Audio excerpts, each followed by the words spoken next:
Now Thomas Hearns is an open book for Ray Leonard. Backs up against the ropes. This is one of the most unusual calls by a referee in the history of the sport. The first loss. A tremendous victory.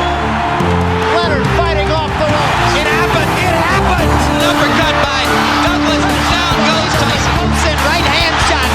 Excellent. Knocks out by Tyson. Slumps to the canvas. The champion struggles to stay on his feet. How do you like it? How do you like it?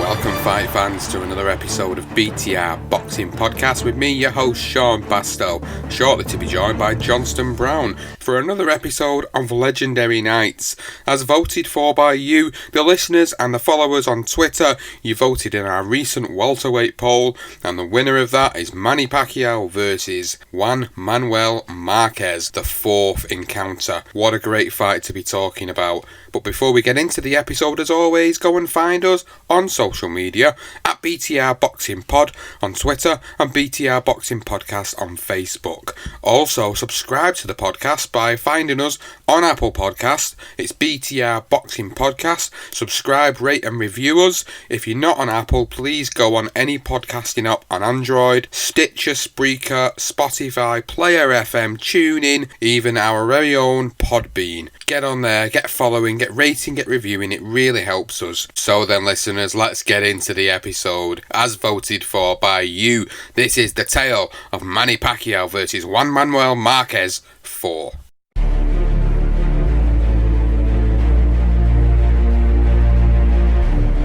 So, Johnston, this is the tale of Manny Pacquiao versus Juan Manuel Marquez, the fourth and final encounter in their saga. And great pick from yourself in that poll, in a great poll as usual. And I'm really excited to be talking about what was an epic encounter between these two fighters. Same here, mate. Really, four great fights from two excellent fighters, world-class fighters, let's be honest.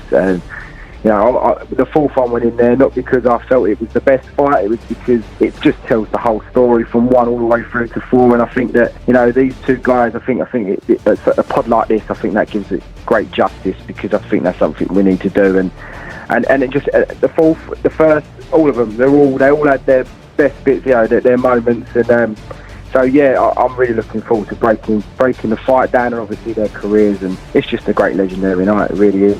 It really is. So thank you for everybody that voted for this particular legendary night. And as always, we'll get into the episode by talking about the careers of both men in the lead up to this fourth fight between one another. We'll talk about the build up to the fight, we'll talk about the breakdown of the fight, and of course the aftermath and what it meant for both fighters. So, career profiles then. Let's talk about a little bit about what led into this fourth and final encounter between these two men. Obviously you alluded to the fact that they'd been in the ring 3 other times before, of course, and we had some fantastic fights, but we'll touch on them as we go along through the career. And I think starting out really for Pacquiao, I think is where I'd like to begin the career profiles from. And Pacquiao, obviously you said in the Legendary Nights last week that you look at Manny Pacquiao's run between sort of 2006 onwards to around about 2010, 2011, and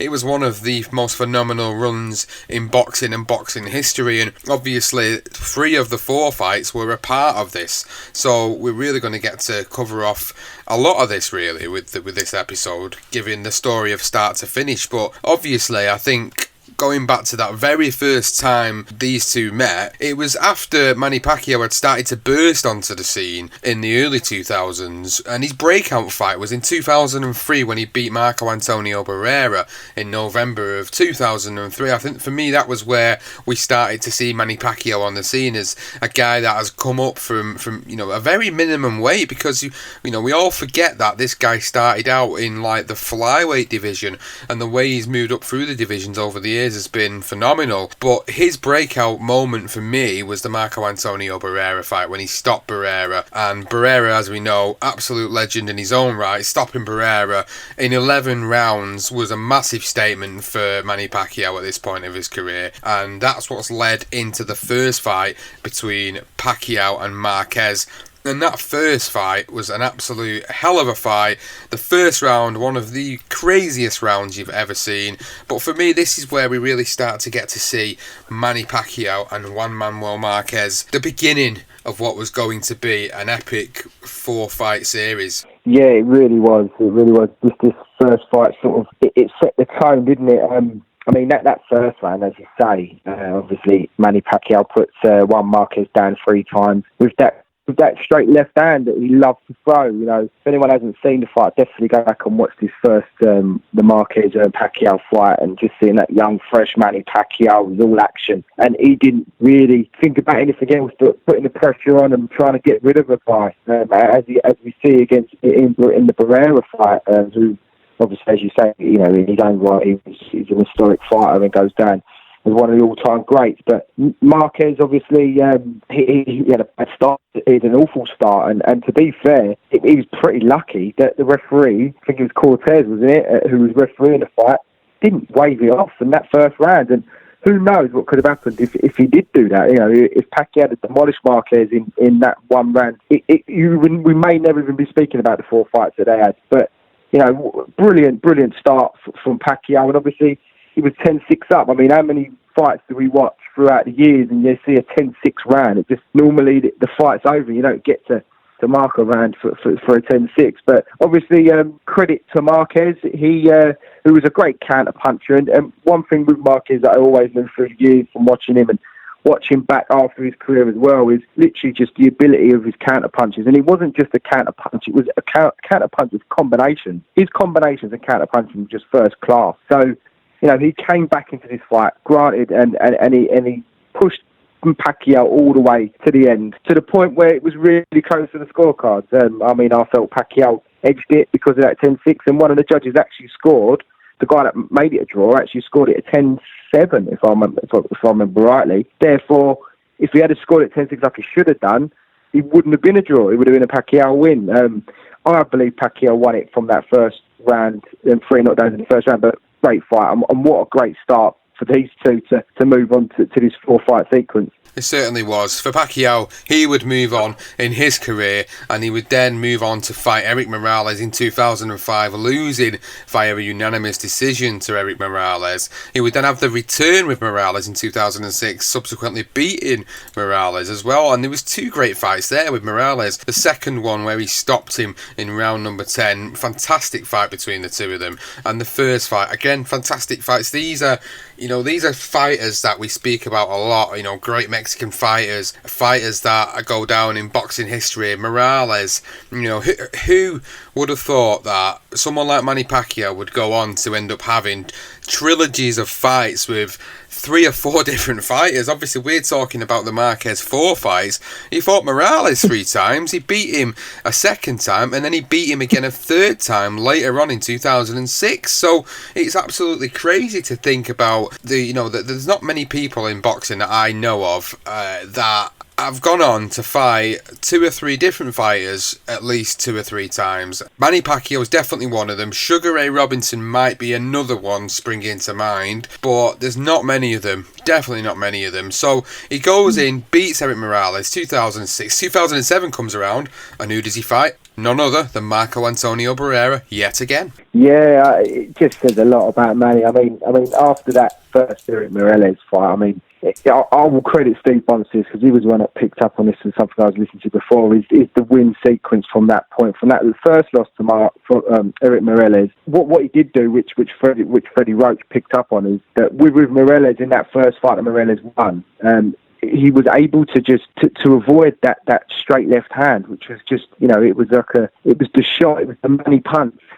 And basically what he did was Freddie Roach went away and he decided to work on the right puncher's right hand as well. And basically that's why he got the win against Morales. I mean, the fight just before Morales' second fight was I believe it was the Vasquez fight, where he really showed how much of a great right hand he's got after sort of, he's basically just showing that the straight left hand isn't just Manny anymore. He's got that, but he's also got a right hand. And from that point, it was just brilliant. And obviously, he destructed Morales twice. And in the Barrera fight as well, to fight these guys who were like, they're absolute legends in their own right. And he absolutely battered him, basically. He battered him to the point where But in the end, it's called out to being a top fight because it was just taking absolute paces. So yeah. And then obviously moved on to the Juan Manuel Marquez second fight. Which is the fight you said out of the 4 fights that we've seen between these two fighters was probably the best one as well. And I personally like the first one better. That's just my personal preference in terms of the fights between these. But this second fight, absolutely fantastic fight. The first fight was a draw. The second fight was a split decision win for Manny Pacquiao. And again, we've talked about this off the air loads of times about Pacquiao Marquez and should Pacquiao have won this second fight? Should he have won the first fight? Should Marquez have done enough to win the first? It's been so debatable and subjective over the years that people today still argue about it on social media. You'll still get people debating about these 4 fights between one another. Obviously, the one we're covering today, we can't really dispute because of the ending of it, of course. But the first 3 fights, there was no clear winner. And that was what the takeaway was from these two getting in the ring together. But the 2008 fight, the second fight between Manuel Marquez and Manny Pacquiao, was another very close fight which could have been scored either way, but it went in favour of Manny Pacquiao. It did, and it was, again, I mean, the first 3 fights, I mean, they're all close, but I mean, I did enjoy the second. The one thing that I always remember was when Pacquiao wobbled Marquez with that straight left hand in the third round and stunned him on the bell. Then Pacquiao even suffered a cut in his eye, and Marquez was cut, and it was just to and fro again. Pacquiao hurting Marquez coming back and just waiting to throw the counter combinations, if you like. And I think probably the problem was that the judges tend to like the aggressive fighter, clearly, because Pacquiao was getting a nod in these fights, whereas Marquez was a very, very, I mean, you're going to we talk about sort of the naughties. Marquez is probably one of the best counter punchers around, and that beautiful right hand and the uppercut. He had loads of arsenal in his locker. And the thing is with Marquez as well, he's a late bloomer. I mean, he didn't win a title, but we will move on to Marquez, obviously. Yeah, a great second fight, and I think Pacquiao won it for me personally. I just think Pacquiao did enough, and I think the knockdown won in the fight. Interesting take on it, and obviously a lot of people may argue with it because obviously people are very subjective about these particular fights. But as he moved on from there, Pacquiao goes on this, carries on with this phenomenal run. So a few names to throw out here of guys that he beat in the ring going on this phenomenal run before he eventually come up against Tim Bradley. So David Diaz was after the Marquez fight, then he beat Oscar De La Hoya, then he beat Ricky Hatton, Miguel Cotto, Joshua Clottey, Margarito, Shane Mosley, and the third fight with Manuel Marquez. Right, yeah, Juan Manuel Marquez, the third fight. Now, this for me, Marquez was, for me, it was a clear win for him. I can't believe that any of the judges would have gone for Pacquiao in the third fight. It makes me wonder. I mean, for me, I had it as a 115, 113, if not probably a bit more in Marquez's favour. I think Pacquiao even knew he lost that fight in the third one. The way he reacted at the end, and even in the press conference after, he couldn't believe he got the result. No idea how he got a majority decision. For me, Marquez done enough to win that night, and whether the first 2 were controversial, I don't think this one was. I just don't see how Manny won this fight. But it is what it is. It goes down in history books now. But obviously, the funny thing with it is that obviously we moved on to the Timothy Bradley fight after the Marquez fight, and I thought he absolutely battered Bradley. And I think I'd give Manny Pacquiao about 10 rounds over Bradley. And then what happens? He gets robbed. So we all talk about football, and everything sort of tends to even up at the end of the day. It happens in boxing as well, because I believe Marquez deserved to get that win against Pacquiao, and I believe Pacquiao deserved to beat Bradley. But this is what happens. This is boxing for you. It certainly is. You're right, and it was like instant karma for winning over Marquez in 2011 to then getting beat off Timothy Bradley in 2012. It made sense, really, for them to go for a 4th fight, because they were both at the point in their career where they needed this big definitive ending to the saga, really, and obviously with the first fight being so close and ending up a draw, and then the second fight and then the third fight, and there was no definitive clear winner really out of all of the fights that had took place up until the 4th fight. not one of them was definitive in my eyes. Not one of them fights was a definitive clear win for one or the other, and I think it was very close and could easily be scored in different ways, interpreted in different ways, and this is what led to the fourth fight. The fourth fight was called for because there was this sort of itch that needed to be scratched, and I know I'm using a fantastic euphemism there for it, but yeah, it's true. It was like both men felt like they needed to close the book on this, and it was gonna happen no matter what. This fight was gonna happen. It had to happen. Everybody was calling for it. The fans were calling for it. Pundits were calling for it. The fourth fight between these two needed to happen. So Marquez's career leading up to this particular fight, then let's look back a little bit on Juan Manuel Marquez, who it feels like he'd been around forever, and he had, because he actually started his career like the Mexicans do, very young, in 1993. And it's absolutely crazy to think that he started his career in 1993 and went on to fight for 21 years as a professional fighter. Absolutely crazy that he was involved in some high-profile fights all the way through his career. You know, I first come across him early 2006, I think it was, and for me it was when he fought Chris John. That was the sort of first time I'd really come across him. So at this point, I'd missed his initial fight with Manny Pacquiao. I caught up on this retrospectively, so I'd not seen this when this had happened. He come and got beat off Chris John, and I'm thinking, this guy looks alright, actually. This guy could go on to do something in the future. I won't mind seeing him back in the ring. So he got beat off Manny Pacquiao in the second fight, but in the lead up to that fight, he beat Marco Antonio Barrera in 2007 with a unanimous decision. Then he beat Rocky Juarez, and then that put him in prime position as the WBC featherweight champion at the time to face off against Pacquiao in that second fight, in which Pacquiao won via a split decision, as we've spoke about.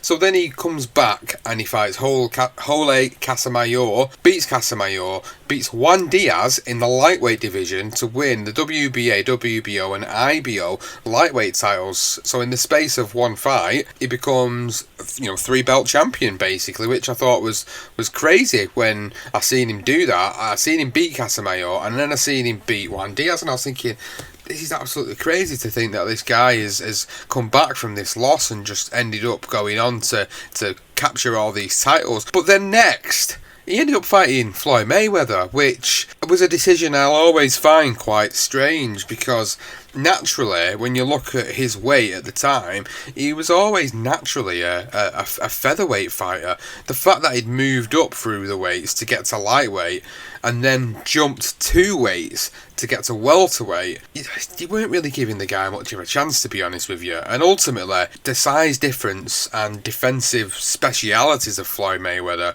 paid dividends. It's 100%. And one thing, you've got to remember with Marquez is that he was a counter puncher. So trying to get someone like Mayweather, it's a bit of it's like a ceasefire, really, because you got, is Mayweather going to take the initiative? No, he's not, is he? Really, especially this time of Mayweather's career. And Marquez, he thrived off of pressure. Hence why him and Pacquiao gelled so well, because Pacquiao was a pressure fighter and Marquez was the counter puncher, and that's what made it so intriguing. So when you get sort of Mayweather is a defensive master, and then you've got someone like Marquez who wants to throw counter punches, but nothing's coming at him. He has to initiate the fight, really, if he wants to win the fight. I'm not going to speak too much of Mayweather, but I always say that second half of Mayweather's career, it was a bit of a cherry pick in terms of the fact, why is he fighting Marquez? As you say, he was a natural featherweight. Why is he fighting Mayweather at welterweight? Again, it's just like Mayweather sticking another name on his record. At the time, that's just what I believe. I'll get shot down for that several times through a lot of my friends and whoever else that disagrees with me, but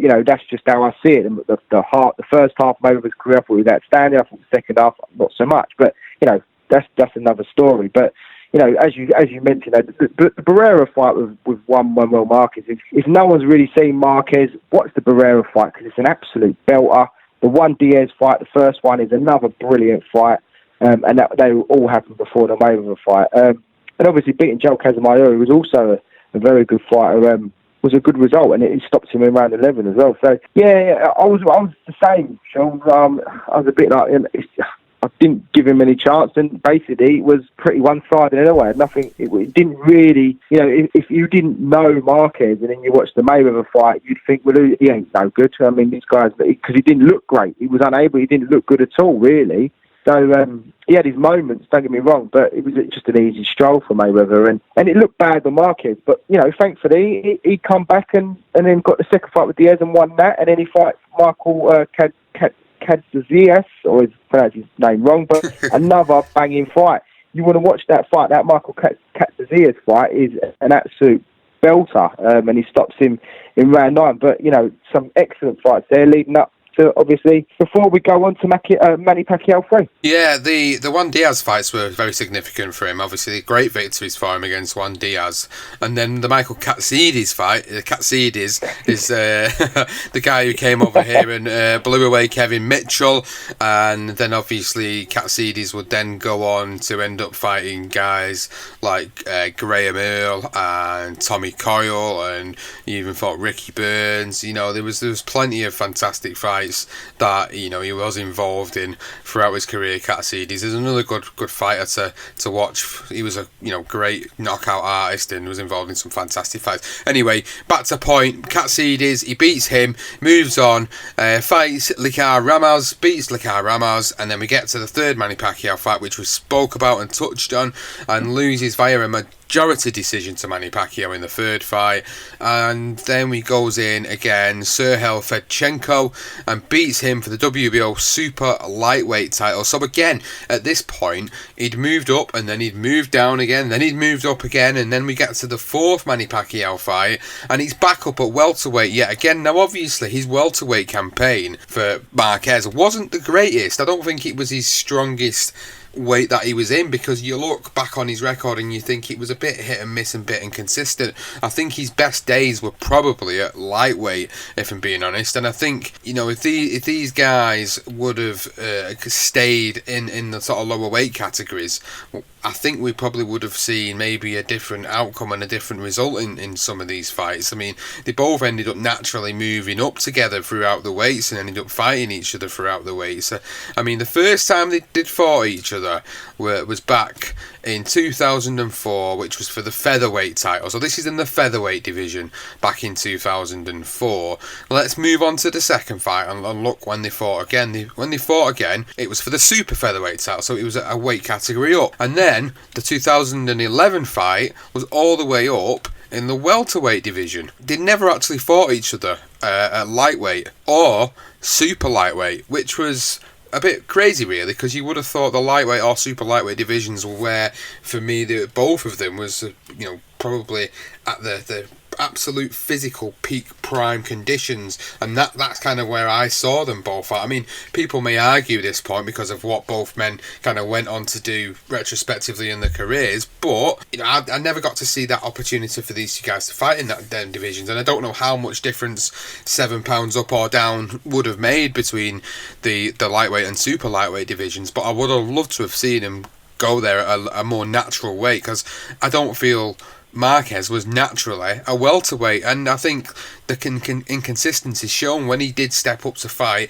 in the welterweight division against the elite level guys. He struggled, I think. His counterpunching was what got him through it. If he didn't have that supreme counterpunching style, I think maybe, we probably would have been looking at him getting beat more handily, and then maybe he would have moved back down. We never know. We'll never know now, because obviously he's since retired, of course. But yeah, that's me going in a little bit of a tangent and a bit of a rant, really, about the fact that I never got to see him in the lightweight or super lightweight divisions facing off against each other. So we got past the third fight with Pacquiao, and he loses the majority decision. Again, fantastic fight, as we've touched on. That was for the WBO welterweight title. He comes back into Fedchenko, and then we get the fourth fight, as we speak about. So this is where it's all set up for the definitive fight. This was the fight that was supposed to tell everybody who the definitive overall winner was, and it was quite a strange one, because how governing bodies decide in certain fights they want to make up certain titles. This was one of them. This was one of them because unofficially the fight was decided as a WBO champion of the decade. So they'd kind of made this title up unofficially as whoever won this fight was going to be the champion of the decade. Anyway, let's move on to the build-up. Let's move on to the build-up before we start ranting about anything else to do with governing bodies and titles. So, build-up then. Before we get into it, we're going to 2012. Let's talk about 2012 as a year. Let's throw a few fun facts in about 2012 and what also happened in the year of 2012. Yeah, I thought it'd be quite nice to add a little segment in terms of what 2012 was happening on the sporting highlight front. So obviously 2012 we had the Euro 2012 where Spain beat Italy 4-0 in the final. They won the European Euros, basically. Chelsea won the Champions League against Bayern Munich. I'm sure the Chelsea fans will be able to put that one in. We had Man City as well, obviously, with the famous Aguero goal when they won the Premier League. Wales won the Six Nations for the 25th time. The World Series in baseball, because for the American fans, was won by San Francisco Giants. Miami Heat won the NBA Finals. Los Angeles Kings won the Stanley Cup. Sebastian Vettel won F1 season, the Formula One season. Obviously, the one major thing in 2012, especially for me being in London, was the Summer Olympics. We had the Super Saturday. We also had Bolt breaking all sorts of history, winning the 100 and the 200 metres and the 4x100 metres consecutively in two consecutive Olympics, Bradley Wiggins winning Sports Personality of the Year. Obviously also won the Tour de France. Andy Murray picked up his first US Open first major title, also winning Olympic gold in the Olympics. Roger Federer winning Wimbledon. Europe's Ryder Cup team was Europe won the Ryder Cup, in an exhilarating competition. I'm not a massive golf fan, but I do remember the Americans leading 10-4 and then the European side coming back and winning 14.5 to 13.5 and moving away from sport. But the number one song in December 2012, around the time of the Marquez Pacquiao fight, was Ollie Murs featuring Flo Rida called Troublemaker. Daniel Day-Lewis picked up an Oscar in his role in Lincoln, and Mick Romney lost the US Presidential Olympics. Yep, that was it. That was all the little highlights of 2012. Yeah, great 2012. Really, really good year. Really enjoyed 2012 as a year, and in particular, boxing. Theirs is a true rivalry. After 36 rounds, neither man has demonstrated superiority over the other. It began 8 years ago when Manny Pacquiao and Juan Manuel Marquez first met as featherweights. In the very first round, the Filipino slugger unleashed a violent onslaught. This is why we use the word sensation. Manny Pacquiao is a storm. But the Mexican star showed his resiliency, not just surviving the attack, but launching his own. Hard right hand stuns Pacquiao. And it could be the comeback of a lifetime for Juan Manuel Marquez. Fueron 12 rounds y en la mayoría de los rounds dominó mi peleador. The bout was declared a draw. 4 years later, the pair met again for a rematch. Uppercut by Marquez, huge left hook, buckled Pacquiao. Down goes Marquez on a straight left-hand shot. Blood is drama. We have blood. We have drama. It was two great technicians doing what they do best. This time, by just 1 point on the scorecards, Pacquiao was declared the split decision victor. The two met again last November. Pacquiao was the prohibitive favorite, seeking to end the trilogy in conclusive fashion. But the Mexican counterpuncher wouldn't comply. Hard right hand by Marquez. Pacquiao was knocked back on his heels. Juan Manuel Marquez is giving as good as he's getting from round to round and staying right there with Manny Pacquiao once again. Many observers felt Marquez had finally bested his greatest rival. But again, Pacquiao was awarded a controversial decision.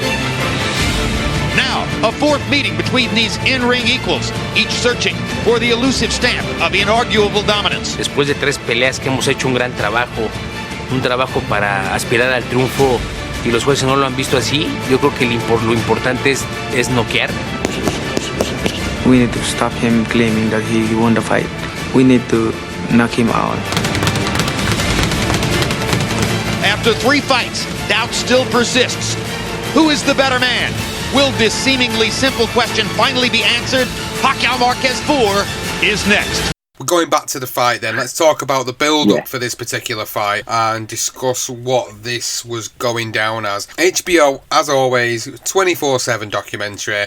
Can't argue with them enough. It's such a shame that we don't get to see this anymore, because obviously there's no boxing on HBO anymore. That's now finished as of last year, unfortunately. So as a result of that, we get to see the insight into both camps, as always, about what's going on in camp, what's been going on in camp, adjustments made from each fight, highlights of each fight, both trainers talking about it, both fighters talking about it. And it just hypes it up, and for me, it made what was going to be an epic fight very significant, and it really got me engaged in it. I remember staying up to watch the fight, but I watched all the 3 episodes leading up to the fight on the night, and I felt like, I'm really pumped for this now. I really think like this is going to be another close fight, and it's going to be another distance fight, and boy was I going to be wrong about that one, of course. But this was going to be, for me, one of the greatest fights of 2012, and I was really excited for it. You got to remember, in 2012 as well, Cal Froch absolutely decimated Lucien Bute, so that was one of the performances of 2012, you know, in world boxing, the way Cal Froch was written off and he came back and beat Bute. So,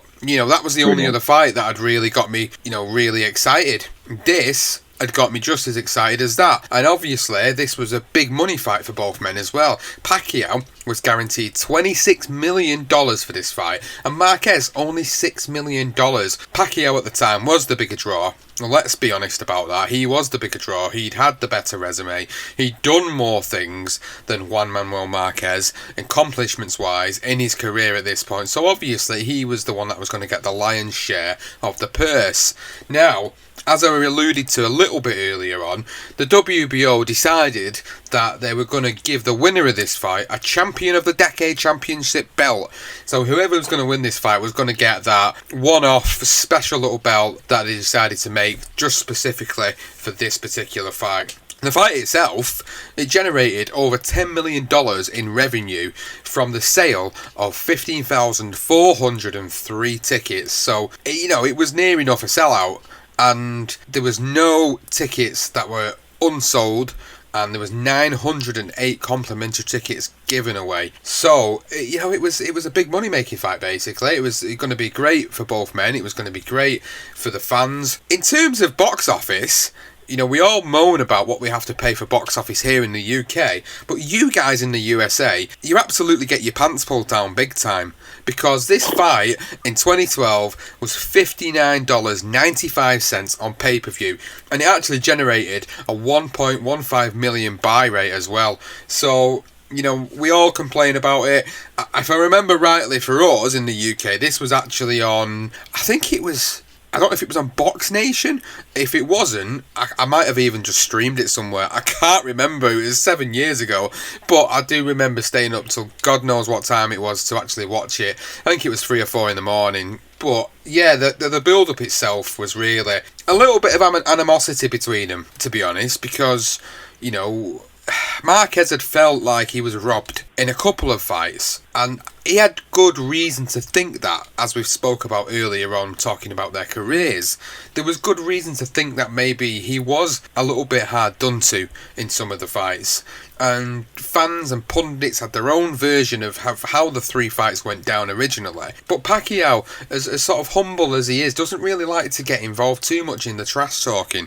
So Pacquiao was just sort of stating the facts really about the first 3 fights, as opposed to sort of, you know, self-admitting that maybe he did lose the first fight and maybe he did lose the 3rd fight. Well, that's what a lot of people think. So it was really setting it up nicely for what was going to be an epic bout, and I was really excited for this particular fight. What about you, Johnston? Going back to 2012, going back to the 4th fight between Pacquiao and Marquez, the build-up to it, what did you think? Yeah, I was keen to watch it. You know, as you said, I think I streamed mine. I actually think I probably streamed it in Mexican, if I remember rightly, turning the volume down on one of the Mexican streaming channels. But yeah, I was, you know, I remember watching the 24/7. That's something you could quite easily you had access to.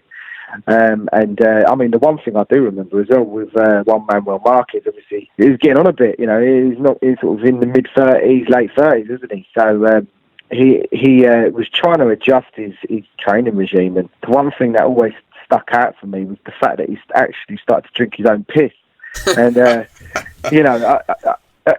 each to their own, you know what I mean? He was told that, you know, if you drink your own weed, it actually you'll, it's, I don't know, it done something. Do you know what? I thought, you know, if you're going to do it, do it. But wow, I mean, that shows you how determined he was to get a victory against Manny. But yeah, I do remember. I mean, I remember the 24/7 really well, and just as you say, it just gets you in the mood, doesn't it? It really got you buzzing for it, and obviously we wanted to see it, you know, after the 3 controversial fights, because that's what it all stems from. I think Marquez felt that he was hard done by in all 3 fights, and there was controversy in each fight. You know, we can all look at it and we can break it down as much as we like, and we could give our opinions and who we think won what. I do think Pacquiao won the first 2 fights. I think Marquez won the third, but they're all tight. They were all very tight fights. So I think we were all expecting the fourth to be pretty much the same. And you know, it sort of it lived up to the hype, really. I mean, although it didn't last very long, but it was a great fight for as long as it lasted. But I mean, the other thing as well was that I spotted is they done the 4-city press tour covering sort of 25,000 miles across 3 countries, starting in Pacquiao's Manila, adopted hometown of Manila, and then into Mexico City, and just basically just to try and sell it. And it, you know, as you say, I mean, when you say the figures and how much Americans pay to watch pay-per-view fights, it is mind-boggling, really. We moan about 20 quid. I mean, that's today. So, God, I know people paid like $100 for Manny fight, for not Manny Pacquiao, for a Mayweather fight. So, but yeah, either way, I mean, it was a big fight. Everyone wanted to see the fight. Well, I was desperate to see it. I wanted to see Manny again, and just to see whether he still got something. And well, you know, so we moved into the fight, I suppose. But it was just, yeah, I was eager. I felt that Manny might just have his number. Yeah, so, and I was wrong. Manny Pacquiao, supported by Hall of Fame trainer Freddie Roach in his dressing room, is ready. Juan Manuel Marquez, fortified by Hall of Fame trainer Nacho Beristain, is ready. It's time for our main event. For the 4th time, Manny Pacquiao versus Juan Manuel Marquez. Yeah, well, let's talk about the fight itself then. Obviously, this was a fight, as we both expected, to be a long distance fight, to go the distance. It was going to be another case of them sharing the full 12 rounds in this fight. And obviously, as we both said, how wrong were we going to be about this one? No one was to know what eventually was to come out of this particular fight. So the early part of the fight, I think the first 2 rounds for me, they both started out dead tentative. The ring. Now the bell rings. Is it round 1 or round 37? Pacquiao starts off with a straight left hand, fires 2 jabs. Neither fighter has landed yet. Straight left hand lands for Pacquiao, straight right hand lands for Marquez. Those are their trademark punches. You know, I was quite surprised by how tentative they started out. I mean, you know, they were both throwing sort of short jabs and you know, they were landing, or some of them were sort of, you know, slightly out of range at the time. But I think really the only significant thing that happened in the first 2 rounds really was Pacquiao sort of threw a right hook at the end of the first, which landed, which wasn't really it didn't look like it was a heavy shot, and it looked like Marquez just shrugged it off straight away. No particular, you know, major damage done in this particular first couple of rounds. But if you're going to score it, I think Pacquiao probably won them first couple of rounds, to be honest with you, because he was the one that was landing the cleaner punches, and the head movement that he's shown in the fight prevented Marquez from landing his counters. So Manny Pacquiao had started out really, really well, to be honest. You know, we knew that he was a pressure fighter. We knew he was going to come and put pressure on, of course. But then we also knew Marquez was always going to look for that timing and that accuracy over speed. You made a good point about his age. He was 39 at the time this fight took place, and Manny Pacquiao was 33. So he's at the end of his career. You know, he was in physically great shape for a 39-year-old competitive fighter, but obviously it slowed from the earlier years of when these two had shared the ring together. So obviously he was looking for the counter right, and that's what he was looking for throughout the full course of the fight. And obviously you could see occasions where Pacquiao's coming in and he's sort of bobbing his head and he's feinting to draw the lead from Marquez. And, you know, Marquez, really, really clever fighter. He wasn't completely drawn into everything and every feint that Manny Pacquiao did. But when we got into the 3rd round, things started to change a little bit.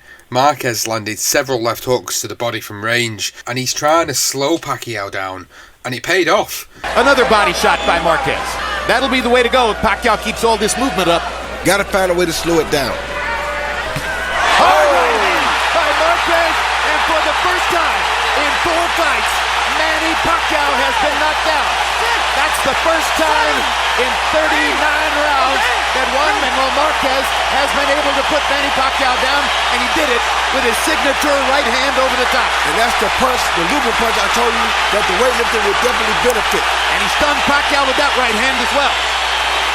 So this is going to be a 2-point round for Marquez, unless Pacquiao can retaliate. He feinted to the body this time before landing a looping overhand right, which floored Pacquiao for the first time in all 4 of their fights. Oh, what a shot, and what a beautiful feint and dummy that, Marquez. The way he'd shaped up, you just thought he was going to the body. When you slow it down, you really do see it, and Manny clearly thinks he is. He just sort of drops that left hand ever so slightly, and Marquez throws the right hand over the top, and he hits him bang on the button, doesn't it? It's a wonderful shot, and great credit to Marquez. Over those last 3 fights, he clearly, he knew that Pacquiao did. He loved to feint, and even more so. I mean, one thing you talk about the first 2 rounds is Manny's head movement. He was really sort of bobbling about. It was very cautious from the pair of them, but probably even more cautious from Marquez in the first 2, because he was clearly waiting for opportunities, and one presented itself, and he literally landed it on the button. I mean, he must have worked on that several times, to just the way he dummied it, and just he feinted that to the body and caught him. He really went down hard, Manny. Credit to Manny, though, he got back up and he was back on the front foot, and he was trying to basically just show that he wasn't that hurt, and he's going to turn this into a bit of a war. It turned into a bit of a dramatic moment at the end of that 3rd round, and you're sort of thinking, okay, well, Pacquiao's gone down, but he doesn't look in bad shape. And then obviously, moving into the 4th round, Pacquiao lands several jabs. Marquez, he looked sort of determined, and he was, he was ready to just, again, as you say, he was looking for those counter punches and looking for those openings. And Manny attacking, but kept leaving himself open to some jabs from Marquez, and the pair, they traded shots in sort of little explosive bursts before but Manny was, I don't know, he looked a bit anxious as well. I don't think he was, I know he had a lot of things going on politically as well, because obviously this is the time when he's sort of trying to push to be a senator. So obviously I do believe that he had other sort of distractions, and he sort of, that 4th round, it didn't look great. Although he was obviously hurt still, probably a bit buzzed. He fought on and he looked decent. For me, I thought from that point it was, I thought it was a draw round. I had it quite even in that 4th round. But with Pacquiao winning the first 2 and then obviously the knockdown, it was even, right? Even going into that 5th round. The 5th round was a fantastic round, and it was actually voted for as Ring Magazine's Round of the Year in 2012. It opened up with Pacquiao landing several hard left hands in the early going before breaking through and flooring Marquez with a straight left hand. Obviously Marquez, warrior, gets up, arises and answers with a massive straight right hand on the chin that wobbled Manny Pacquiao, and it was just an absolute phenomenal start to round number 5. Pacquiao hit Marquez with a flush left hand, and Marquez scarcely blinked. Means he's very focused, Larry. And he sees it coming, whereas in the earlier fights he got hit by punches he probably didn't see. Well, you got to be careful, though, because once again, Pacquiao is sitting down on his punches, and Pacquiao is giving him some feints, and Marquez right there. And there goes the knockdown.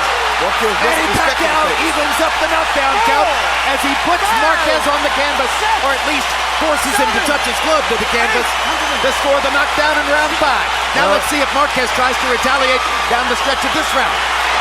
Well, there's just so many left hands you can take from Manny Pacquiao.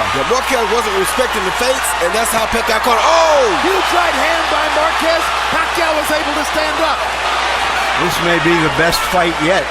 Yeah, this is a blood-curdling war so far. It was great for me. I really, I'm the edge of my seat at this point, thinking to myself, one of these guys are going to go. Are we going to see a 12-round fight? At this point, I was starting to think that one or the other is going to get stopped.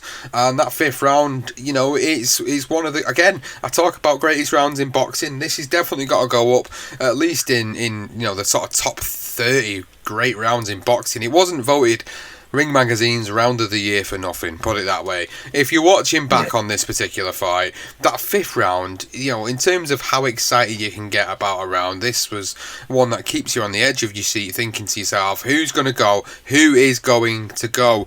And as the end of the round came, we were talking the final minute, the fighters are trading again. They're still trading. Pacquiao's landing several unanswered punches, including a right hook, where you can see Marquez's legs are starting to go a little bit, and it actually broke Marquez's nose at this point. So Marquez's face is bleeding, his nose is busted.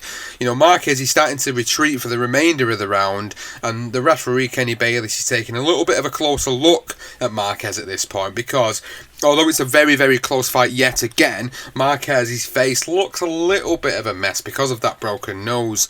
So we move on and we get to the round of the fight, round number 6. Yeah, again, I mean, there was a huge amount of blood on Marquez's face coming out for that 6th round from that shot he took from Manny. And Manny obviously tried to close out that 5th, which was a brilliant round. Clearly, you was bang on someone, absolutely dealt with a round. So, Pacquiao coming forward now. He was sort of, he could taste the opportunity. He was ready. He was thinking, this is it. I think he sensed danger. I looked, watching the fight back again, and even I recall watching it live, and I remember thinking that Marquez did look in a bit of trouble. And the one thing I noticed as well was the fact that both their punches were really taking effect from a pair of them, really. Whoever hit, they were clearly like legs were dipping, and you were sort of thinking, maybe this ain't going to full 12. Maybe they've just got that extra bit of weight and, being a bit older, a bit more slower, and I think probably a bit more powerful as well. But yeah, it was another good round. Obviously, it was a brilliant round, the 6th round. But so like Pacquiao was, for me, I thought he was actually winning the round, that 6th round. And there was a moment. I mean, he threw a left jab, was doing most of the damage from Pacquiao, and then right at the end of the round, Marquez obviously he's in a bit of trouble. Pacquiao is sort of putting him under. I think he hits Marquez with a right. I think it might have been the right, or it might have been a left, but it was a left-right. And Marquez looked a bit staggered, and he's going back, and then you can see Manny approaching the corner, and then he's starting to put the pressure on, and then you hear the sort of 10-second noise, and then you're thinking, okay, right, 10 seconds ago, he's obviously not going to stop him, and then Pacquiao's still coming forward, and then Marquez waits for his moment. You could see it when you watch the slow motion, and he's waiting, and literally, I think, was it a second, 2 seconds left of that round, and he hits him with that unbelievable right hand on the bell. Pacquiao literally drops to the floor, face down, unconscious, and you see Marquez run back to the corner, and then obviously the famous commentary is he ain't getting up, and that's exactly what it was. And he was that cold. It was the end of the fight, and what a superb right hand for Marquez. 2 champions performing like champions. Yes, sir.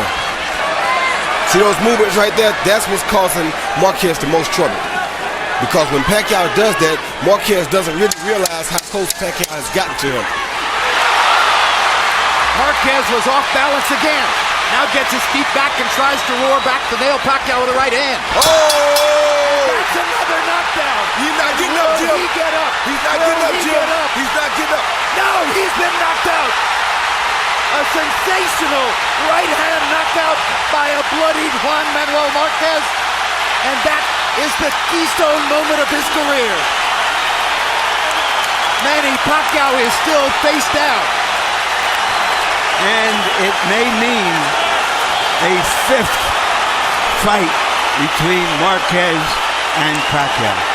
The Marquez after always says that was the moment that he always waits for in all those 4 fights, and it wasn't just a fluke shot. It was something he see a lot, and Manny, when he throws that left hand, he drops it slightly, and Marquez sensed his opportunity, and he landed on the button, and he flattened Pacquiao completely out and face down and end off. That punch from Marquez was a punch sent from the gods.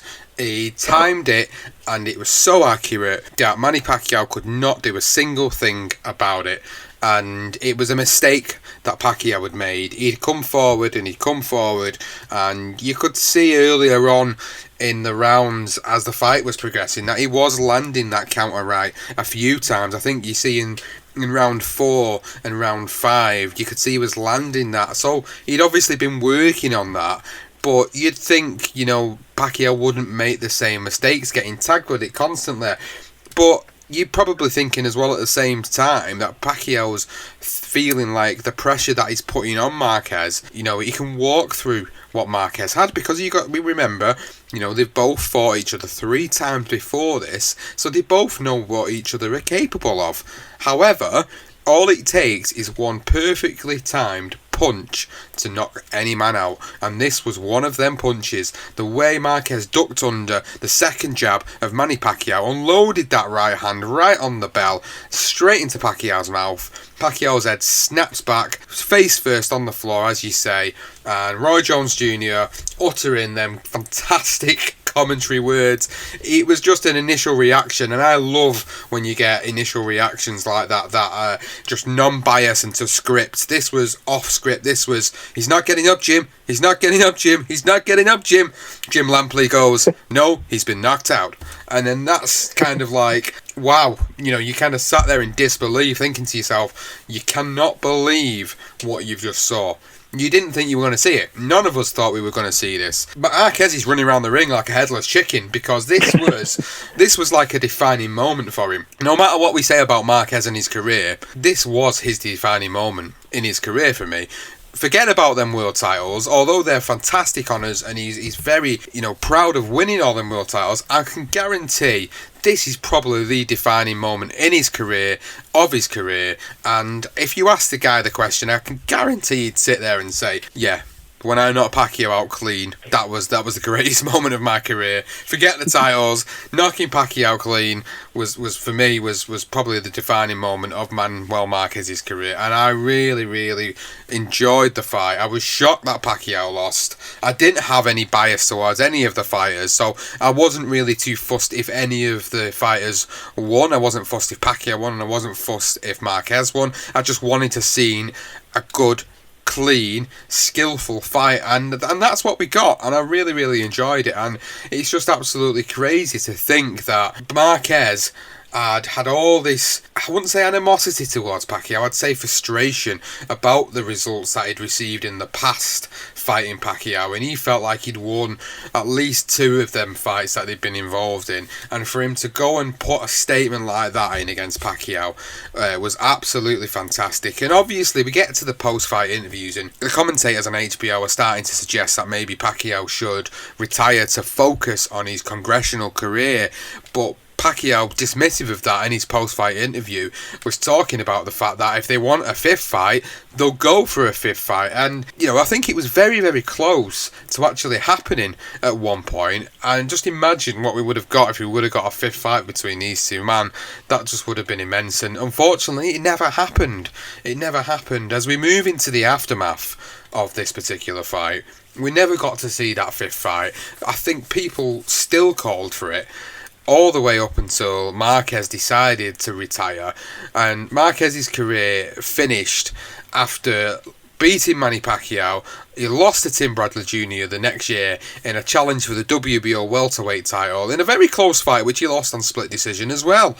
And then his final fight was in 2014, facing off against Mike Alvarado in what was an absolute great win for him. Really, really enjoyed him. It was good to see him eventually retire, to be honest with you, because at the time he'd retired from the ring, he was 40 years of age, and I think he'd given everything to boxing. As I said earlier, 21 years he spent in the ring.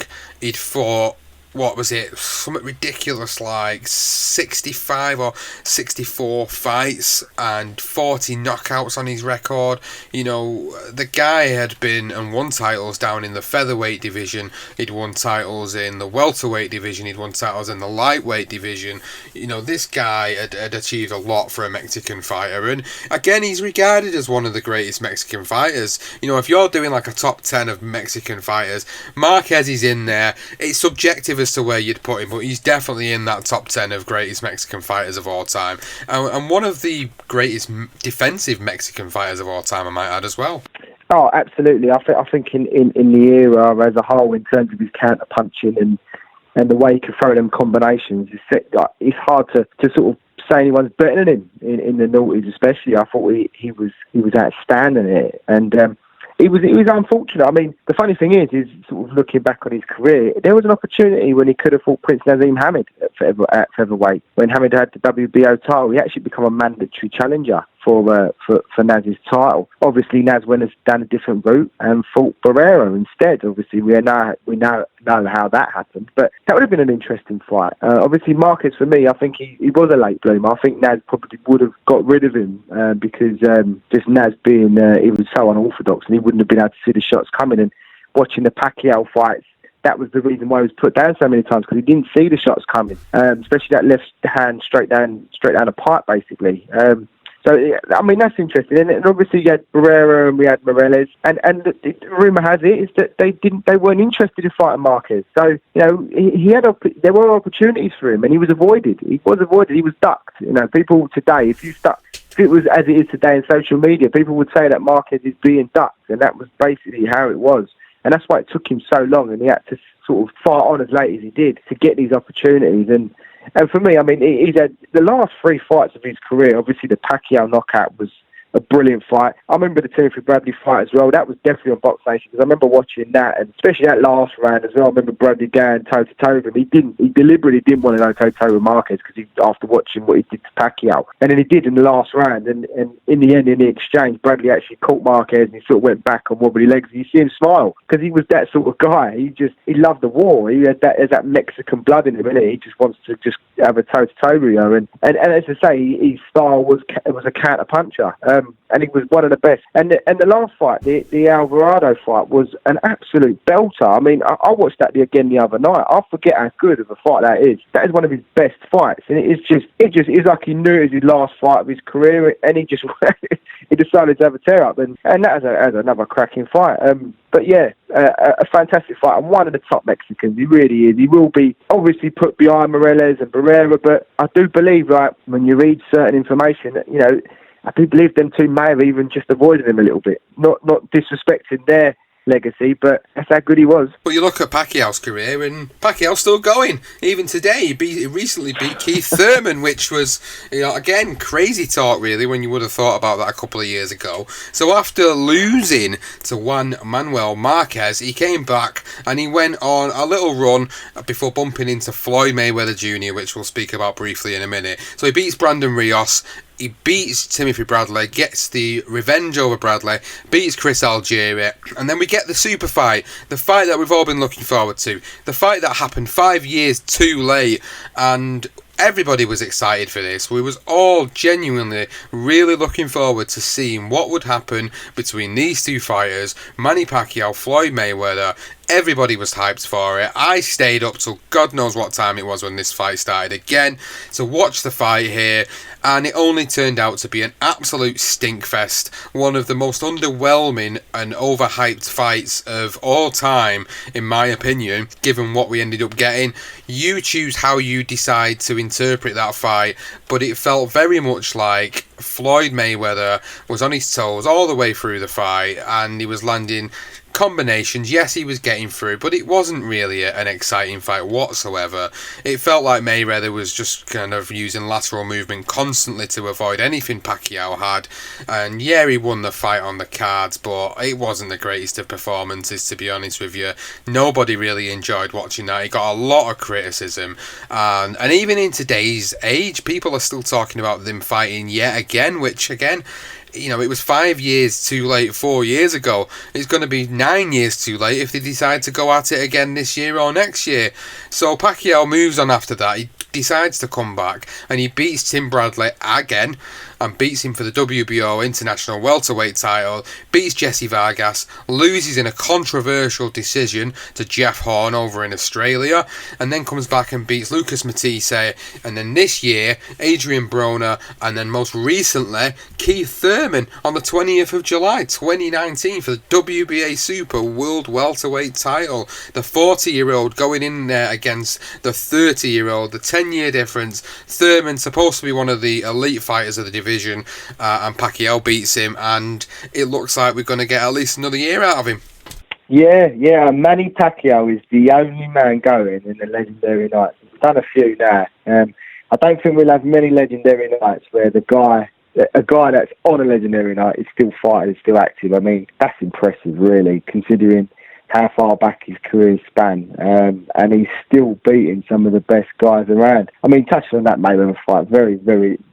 I'm not going to speak too much of it, but I didn't really expect anything more than what we got. I had a little kip and then woke up to watch it. Tried to feel a bit fresh, didn't, and to be honest with you, I think about round 8 I fell a kip, and then recapped again in the morning. Just about how good it was. It wasn't a very good fight at all. But that's Mayweather for you. That's what he does. He's a spoiler, and he's a boring fighter. That's just my opinion. People will probably crucify me for saying that, but he is. That's just my opinion, especially this Mayweather. Manny moved on. Obviously, as you say, he finally got that revenge on Bradley again. But the Hong fight was another good fight. People called it a robbery. I wouldn't call that a robbery. I think that was a pretty close fight. To be fair, I thought Pacquiao fought the wrong fight, and Horn performed out of his skin. But going back to this year and then beating Broner and then beating Keith Thurman, he's just a warrior. I mean, you look through Manny's career, and there's very rarely a fight that you can actually say that was a bit of a boring fight from Manny, apart from the one, which is the Mayweather one. Also, there aren't many fights where there were clear-cut losses, apart from early in his career when he was in the Philippines, and he did get stopped a couple of times, but he was young, and he was very young. He actually lied about his age, didn't he? So he said he was 16, but he was actually, he said he was 18, but he was 16. So he's fighting older guys. Obviously, he's going to get found out. But either way, the point I'm trying to make is the only guy that ever really beat Manny Pacquiao convincingly is Juan Manuel Marquez. So, it makes this legendary night even more sort of important, really, in terms of Manny Pacquiao's career. But, will he go on? Is he going to fight Terence Crawford? I mean, could he do it? Could he beat Terence Crawford? I won't be betting against him again. I wouldn't be surprised if he did. I tell you what, I wouldn't bet against him either, and I didn't really bet against him against Thurman. I mean, I objectively spoke about it, and you spoke about it as well, and we both felt like there was a chance that he might actually upset the apple cart, and he went in there and did that, and my word, what an emphatic win for him over Keith Thurman. A split decision, very, very close on the cards, but actually in reality, it didn't really turn out that way. It was quite one-sided. I think for me, Manny Pacquiao is, I think we've even spoke about this before in the recent episodes that we've done where Pacquiao has been involved in fights. He's actually one of the greatest fighters that have ever lived. And it's a very, very bold statement. And in terms of his in-ring accomplishments, 8-weight world champion. Who else has done that? There isn't anybody else that's done that. Nobody's done that. And we've said this before, in terms of ranking him above someone like Floyd Mayweather, would you do it? Yes, of course you would, 100%. So Manny Pacquiao, fantastic fighter. God knows what the next 12 months are going to hold for him. But for this legendary night, Marquez and Pacquiao going at it for a 4th time. Epic fight in 2012. Really, really enjoyed it. Great pick from the listeners and the users on Twitter that voted for this particular episode to be recorded. I thoroughly enjoyed doing it, Johnston. I think it was a great one to look back on, an emphatic ending to the fight, and great to sit down and speak about one of the greatest fighters that I've ever set foot in the squared circle. Yeah, and the other thing I would have said is it's a privilege to actually witness one of these greats. We go back and we look at history all the time. So I know you do. Obviously, we try to keep up to date with what's going on today. But everybody does. If you're a boxing fan, you're always going to go back and look at some of the old guys and just how great they are. And you watch your Durans and you watch Leonard You know, and you watch even going far back as Sugar Ray Robinson or even Jack Johnston, you know, and you think, God, what would it have been like to see, like, I don't know, Jack Dempsey in that open, you know, with those hundreds of thousands of people when he fought, and you sort of you pinch yourself and think that, you know, Manny Pacquiao is still around, and he is that good. He is. I mean, people speak about how high regarded Roberto Duran is, and rightly so. But I would literally be him and Manny are pretty close for me. I mean, the fact as well is, I don't want to go on a rant here, but there's a tarnishment with the drugs as well, when people say that he's all juiced up. You know, I just think that's just wrong, really. I mean, the guy he's been doing it at welterweight for a long time. You know, he's fought. You know, look at the guys he's beat. All right, Mosley was a little bit over the hill, but he beat Mosley. He's beaten Barrera, a little bit lower in weight. You know, he beat Marquez. You know, he's had some great wins and great victories on his record, and he's been doing it at welterweight for a long time. You know, and for people to even tarnish that and say that because he's beat Keith Thurman that, you know, he's juiced up, I think it's wrong. And I think, you know, unless anything, something like that comes out and it's proven, then fine. But I honestly just think he's a freak of nature, and I think that he will always go down as a great. And eventually, when he does retire, knows what else he could achieve. It's incredible to think that he probably could, but he will go down as probably one of my top 10 greats of all time. And that might be high praise, but honestly, that's just how I feel, and I do believe that he is that good. Yeah, and I can't argue with you on that one, Johnston. I do totally agree. And maybe Manny Pacquiao will come up in the future for one of the career profile episodes. I'd be happy to sit down and speak about his career in depth and in detail, a little bit more about the career of Manny Pacquiao. And I hope everybody that's listened to it has enjoyed this episode of Legendary Nights. This was the tale of Manny Pacquiao versus Juan Manuel Marquez number 4. If you've enjoyed it, go and find us on social media and let us know on Twitter at BTR Boxing Pod, Facebook BTR Boxing Podcast. If you've not already subscribed to the podcast, you can do so by heading over to Apple Podcasts and finding us, searching BTR Boxing Podcast, subscribe to the podcast, leave us a rating, leave us a review. It truly helps us get more mainstream exposure. If you're not on Apple and you're on an Android phone and you're listening to it that way, you can download various apps including Podbean, Stitcher, Spreaker, Player FM. We're even on Spotify as well, so go and give us a follow on there to get all the latest episodes of Legendary Nights and all the other series that we're running. So guys, thank you so much for listening to this episode of Legendary Nights. You've been listening to the tale of Manny Pacquiao versus Juan Manuel Marquez number 4.